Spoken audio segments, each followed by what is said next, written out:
How the hell did we survive our childhood with the crazy things we did most every day? Health and safety didn't exist. Our mums and dads were always pissed. It's a miracle. Now we're old and grey. All right, today's tale of how the hell did we survive our childhood. We've heard lots of stories about how sketchy we were in Scotland and the crazy dangerous things we did. This one comes from DG Lyle, you know DG Lyle from the chat room. And he says, Dominik, I'm not sure if you had bumper hitching in the UK. I don't remember it. One of the small towns that I grew up in, says DG, was Hudson, Quebec, outside of Montreal. And in the winter months, the snow-covered roads were especially conducive to hitching a ride by, get this, they'd hold the back of a car bumper and just glide along in their boots in the snow. So it's a bit like what Michael J. Fox did in Back to the Future with the hoverboard, except in Canada you didn't need it because there was snow on the ground and ice.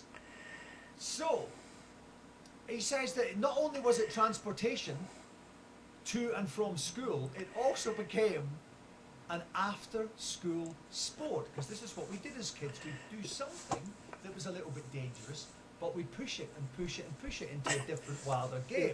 He said a growing number of kids would gather at one particular road intersection featuring a stop sign and a massive hedge in which to hide. And he said unsuspecting cars would stop at this intersection. All the kids would jump out the hedge and grab onto one car's bumper before a ride. The number of kids increased to the point that you wouldn't even be able to grab hold of the bumper anymore. You just grab hold of one of the other kids. They'd be trying to knock you off. One time my brother was pulled off the bumper, leaving the mitts my mother had knitted frozen to the bumper. He gets pulled off. His gloves are stuck on the bumper. My brother was spared having to explain what happened to the mitts, which couldn't easily be replaced. No one's mitts could be in those days. He said because the same car came round a few days later and the mitts were still on the bumper. Fantastic. Oh. So yeah, some people are saying they did do it in Scotland, but with skateboards on the back of a bus, yeah. Dave Fisher says they used to do that on the back of the ice cream van. The fun came to an end, though, says DJ Lal, when there were so many kids, 2 or 3 deep. So like a whole row of kids holding on to the car bumper, and a whole row of kids holding on to them, and a whole row of kids holding on to the kids holding on to the kids.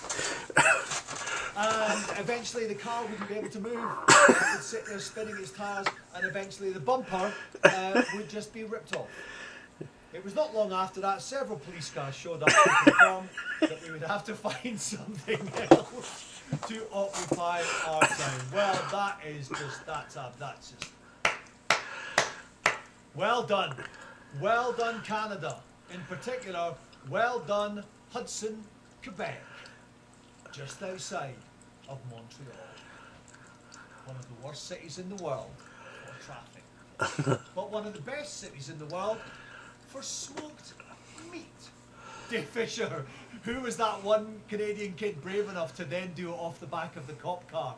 That's the kind of thing my brother Conrad would have done. Yes.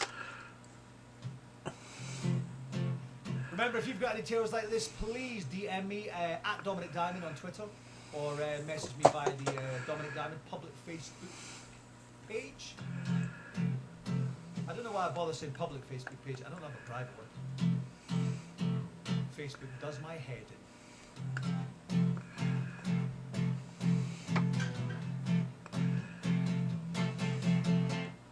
How the hell did we survive our childhood with the crazy things we did most every day? Health and safety didn't exist. Our mums and dads were always pissed. It's a miracle. Now we're old and grey.